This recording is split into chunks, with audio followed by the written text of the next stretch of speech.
कैरीचा ठेचा बनवणार आहे. तर बघू शकता एकदम फ्रेश कैरी आहे, ते गावावरनं घेऊन आलेले आहेत मी. आता ह्याचं मी बघा तर साल काढून घेते.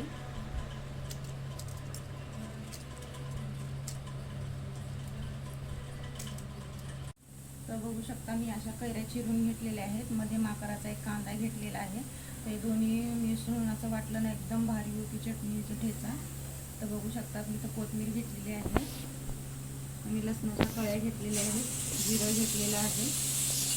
आता हे दोन्ही मी वाटून घेते.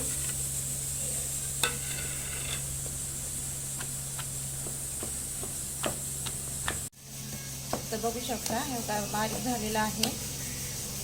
मी आता याच्यामध्ये कोथिंबीर, जिरं आणि लसूण हे वाटण टाकते. ह्याला पण वाटून घेतली. तर लाल तिखट हा घरगुती मसाला आहे, 3 चमचे टाकते आणि चवीपुरतं मीठ.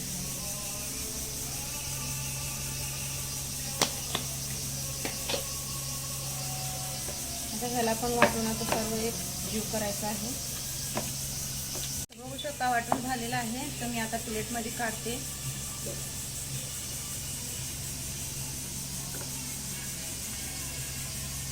गॅस चालू केलेला आहे, कढई ठेवलेली आहे, कढई गरम झालेली आहे. तर मी याच्यामध्ये तेल टाकते. आता थोडंसं तेल घालायचं आहे. तेल घालून झालेलं आहे. दही ठेचा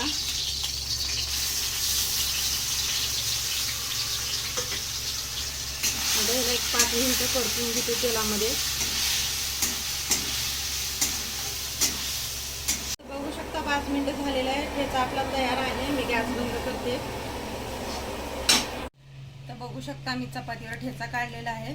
तर तुम्ही पण असंच बनवून बघा, तुम्हाला पण नक्कीच आवडणार आहे ठेचा. तर कसा वाटला कमेंट करून कळवा. आवडला असेल तर लाईक करा, शेअर करा, सबस्क्राईब करायला विसरू नका.